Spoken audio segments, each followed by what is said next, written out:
जिल्ह्यात बेकायदा शाळांचे पेव. वसईत 27 अनधिकृत प्राथमिक शाळा. मुलांच्या भवितव्याशी खेळ करू नका. शिक्षण विभागाचे पालकांना आव्हान. शिक्षण म्हणजे मुलांच्या उज्ज्वल भवितव्याचा पाया.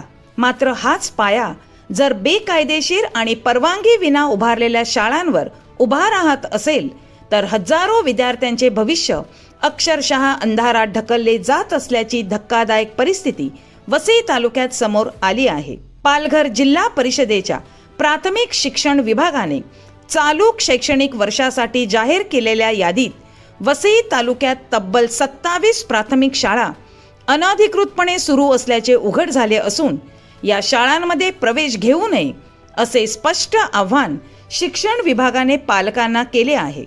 धक्कादायक बाब म्हणजे पालघर जिल्ह्यात सध्या प्राथमिक विभागातील 41 आणि माध्यमिक विभागातील 49 अशा एकूण 90 बेकायदा शाळा सुरू असल्याची माहिती शिक्षण विभागाने दिली आहे. शिक्षणाच्या नावाखाली सुरू असलेल्या या बेकायदेशीर साम्राज्यामुळे पालकांमध्ये भीती आणि संतापाचे वातावरण निर्माण झाले आहे. मागील वर्षी वसई तालुक्यात 31 अनधिकृत प्राथमिक शाळांची नोंद होती. यंदा ही संख्या 27 वर आली असली तरी यादीतील अनेक शाळा मागील वर्षीही अनधिकृत म्हणून घोषित करण्यात आल्या होत्या. त्यामुळे प्रशासनाच्या कारवाईनंतरही या शाळा सुरूच कशा राहतात असा गंभीर सवाल उपस्थित केला जात आहे.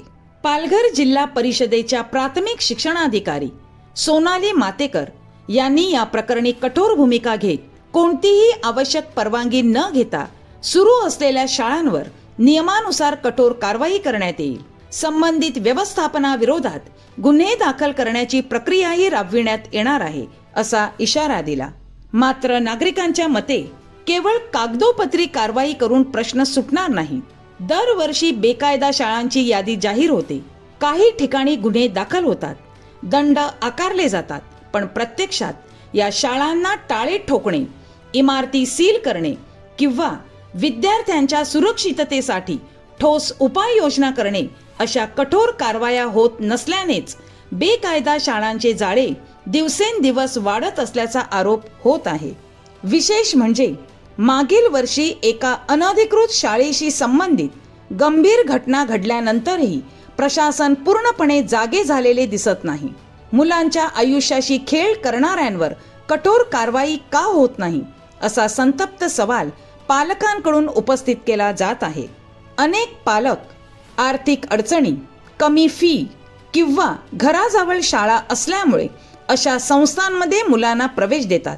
मात्र नंतर या शाळांना मान्यता नसल्याचे समोर आल्यानंतर विद्यार्थ्यांचे शैक्षणिक नुकसान होते. काही वेळा विद्यार्थ्यांची प्रमाणपत्रे वैध ठरत नाहीत, तर काही ठिकाणी सुरक्षा आणि मूलभूत सुविधांचाही अभाव असल्याचे समोर आले आहे. शिक्षण विभागाने पालकांना आव्हान केले आहे की कोणत्याही शाळेत प्रवेश घेण्यापूर्वी त्या शाळेला शासन मान्यता आहे का याची खातरजमा करावी. अन्यथा आपल्या मुलांच्या भवितव्याशी मोठा धोका निर्माण होऊ शकतो. शिक्षणाच्या पवित्र क्षेत्रात सुरू असलेल्या या बेकायदा प्रकरणांमुळे आता प्रशासनाने केवळ नोटिसा आणि इशाऱ्यांपुरते मर्यादित न राहता प्रत्यक्ष आणि कठोर कारवाई करणे गरजेचे असल्याची मागणी जोर धरू लागली आहे. कारण प्रश्न केवळ नियमांचा नाही तर हजारो विद्यार्थ्यांच्या भविष्याचा आहे.